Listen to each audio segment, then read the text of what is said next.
So ಇವತ್ತು ರಾಜೀಸ್ ಕಿಚನಲ್ಲಿ ನಾನು ನಿಮಗೆ ಖಾರ ಪೊಂಗಲ್ ಮಾಡೋದನ್ನು ಹೇಳ್ಕೊಡ್ತೀನಿ. ಸಿಂಪಲ್ ಆಗಿ ಖಾರ ಪೊಂಗಲ್ ಮಾಡೋದಕ್ಕೆ ಬೇಕಾಗಿರೋ ಪದಾರ್ಥ ಜೀರಿಗೆ, ಕಾಳುಮೆಣಸು, ಒಂದು 8 ಹಸಿಮೆಣಸಿನ್ಕಾಯಿ, ಗೋಡಂಬಿ, ಹಾಗೆ ಹೆಚ್ಚಿಟ್ಕೊಂಡಿರೋಂಥ ಶುಂಠಿ, 1 ಬೌಲಷ್ಟು ಅಕ್ಕಿ, 1 ಬೌಲಷ್ಟು ಹೆಸರುಬೇಳೆ, ಸ್ವಲ್ಪ ಅರಿಶಿನ, ಸಾಸಿವೆ ಹಾಗೂ ರುಚಿಗೆ ತಕ್ಕಷ್ಟು ಉಪ್ಪು. ಈಗ ಮಾಡುವ ವಿಧಾನವನ್ನು ನೋಡ್ಕೊಳ್ಳೋಣ. ನಾವು 1 ಬೌಲಷ್ಟು ಅಕ್ಕಿನ ತಗೊಂಡಿದ್ದೀವಿ. ಅದನ್ನು ಚೆನ್ನಾಗಿ ತೊಳೆದು ನೆನೆ ಹಾಕೊಳ್ಳೋಣ.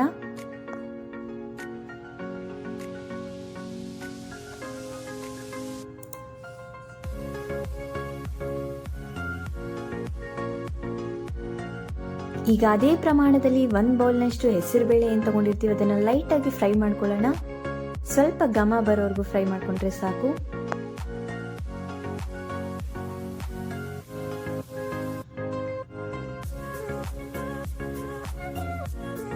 ಒಂದು 2 ನಿಮಿಷ ಫ್ರೈ ಮಾಡ್ಕೊಳ್ಳಿ.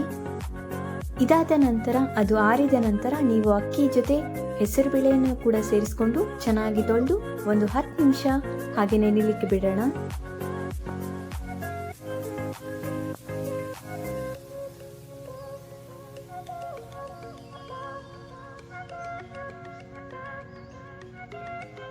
ಈಗ ಒಂದು 10 ನಿಮಿಷ ನೆನೆದ ನಂತರ ಒಂದು ಕುಕ್ಕರ್ಗೆ ಹಾಕೋಬೇಕಾಗುತ್ತೆ. ಹಾಗೆ ನಾನಿಲ್ಲಿ 1-2 ಲೋಟದಷ್ಟು ನೀರನ್ನು ಸೇರಿಸ್ಕೊಳ್ತಾ ಇದ್ದೀನಿ.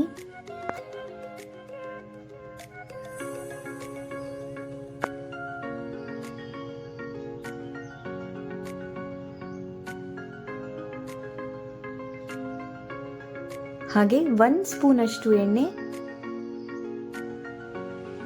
1 ಸ್ಪೂನಷ್ಟು ಅರಿಶಿನ ಪುಡಿಯನ್ನು ಕೂಡ ಸೇರಿಸ್ಕೊಳ್ಳಿ.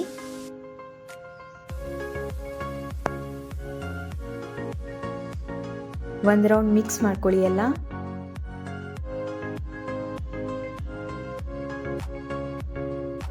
ಈಗ ರುಚಿಗೆ ತಕ್ಕಷ್ಟು ಉಪ್ಪನ್ನು ಕೂಡ ಸೇರಿಸ್ಕೊಂಡು ಎಲ್ಲವನ್ನು ಚೆನ್ನಾಗಿ ಮಿಕ್ಸ್ ಮಾಡಿ ಒಂದು 3 ವಿಷಲ್ ಕೂಗಿಸ್ಕೋಬೇಕಾಗುತ್ತೆ.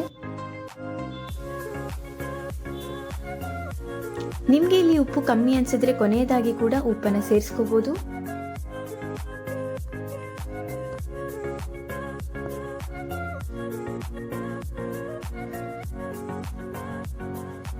ಈಗ ಇದಕ್ಕೆ ಬೇಕಾಗಿರುವಂಥ ಒಗ್ಗರಣೆನ ನಾವು ತಯಾರಿ ಮಾಡ್ಕೊಳ್ಳೋಣ. ನಾನು ಒಂದು ಪಾತ್ರೆಗೆ 3 ಸ್ಪೂನಷ್ಟು ತುಪ್ಪವನ್ನು ಸೇರಿಸ್ಕೊಂಡಿದ್ದೀನಿ. ತುಪ್ಪಕ್ಕಾದ ನಂತರ 1 ಸ್ಪೂನಷ್ಟು ಸಾಸಿವೆ,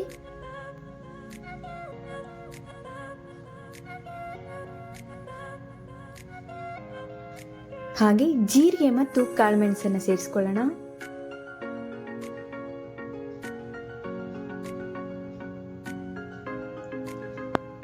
ಸಣ್ಣದಾಗಿ ಹೆಚ್ಚಿಟ್ಕೊಂಡಿರುವಂಥ ಶುಂಠಿ ಕೂಡ ಸೇರಿಸ್ಕೊಳ್ಳಿ.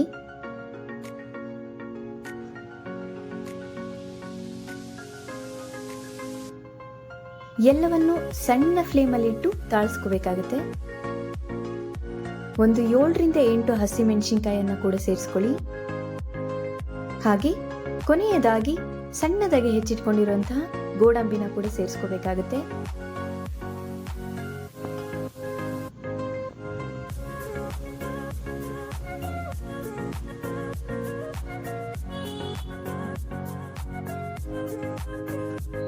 ಎಲ್ಲವನ್ನು ಸಣ್ಣ ಫ್ಲೇಮಲ್ಲಿ ಫ್ರೈ ಮಾಡ್ಕೊಂಡ ನಂತರ ನಿಮಗೆ ಒಗ್ಗರಣೆ ರೆಡಿ ಆಗುತ್ತೆ.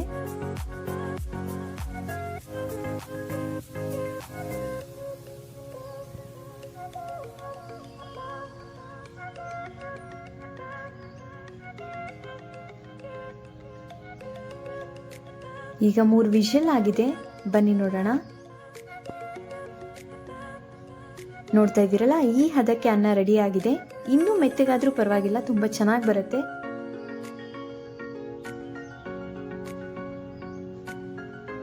ಈಗ ನಾವು ರೆಡಿ ಏನು ಮಾಡಿಟ್ಕೊಂಡಿರ್ತೀವಿ ಒಗ್ಗರಣೆ, ಅದನ್ನು ಇದಕ್ಕೆ ಸೇರಿಸ್ಕೋಬೇಕು.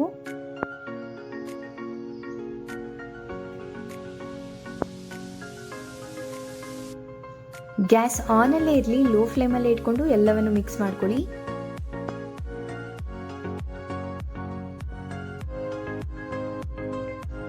ನಾನಿಲ್ಲಿ ಸ್ವಲ್ಪ ಬಿಸಿ ನೀರನ್ನು ಸೇರಿಸ್ಕೊಳ್ತಾ ಇದ್ದೀನಿ. ನಿಮಗೆ ಖಾರ ಪೊಂಗಲ್ ಸ್ವಲ್ಪ ಮುದ್ದೆ ಮುದ್ದೆ ಆಗಿದ್ರೇ ತುಂಬ ರುಚಿ ಕೊಡುತ್ತೆ. ಹಾಗಾಗಿ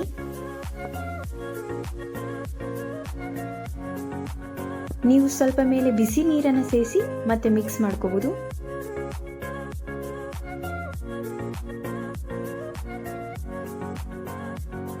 ಸೊ ಕೊನೆಯದಾಗಿ ತುಪ್ಪವನ್ನು ಸೇರಿಸಿದ್ರೆ ನಿಮಗೆ ಖಾರ ಪೊಂಗಲ್ ಸವಿಯಲು ಸಿದ್ಧವಾಗುತ್ತೆ ಸ್ನೇಹಿತರೆ. ತುಂಬಾ ಸಿಂಪಲ್ ಅಂಡ್ ಈಸಿ ರೆಸಿಪೀಸ್ನ ನಾನು ನಿಮ್ಮೊಂದಿಗೆ ಶೇರ್ ಮಾಡ್ತಾ ಇರ್ತೀನಿ. ಹಾಗೆ ನಿಮ್ಮೊಂದಿಗೆ ನಾನು ಕೂಡ ಅಡುಗೆನ ಕಲಿತಾ ಹೋಗ್ತಾ ಇದ್ದೀನಿ. ಸೊ ನಿಮಗೆ ಯಾವ ರೆಸಿಪಿ ತುಂಬ ಈಸಿ ಅನಿಸುತ್ತೆ ಕಮೆಂಟ್ ಸೆಕ್ಷನಲ್ಲಿ ಮೆನ್ಷನ್ ಮಾಡಿ. ಸೊ ನಾನು ನೆಕ್ಸ್ಟ್ ವಿಡಿಯೋದಲ್ಲಿ ಖಂಡಿತವಾಗ್ಲೂ ಟ್ರೈ ಮಾಡ್ತೀನಿ. ಸೊ ಹಾಗಾದರೆ ಸಿಗೋಣ ನೆಕ್ಸ್ಟ್ ವಿಡಿಯೋದಲ್ಲಿ. Thanks for watching. ಬಾಯ್.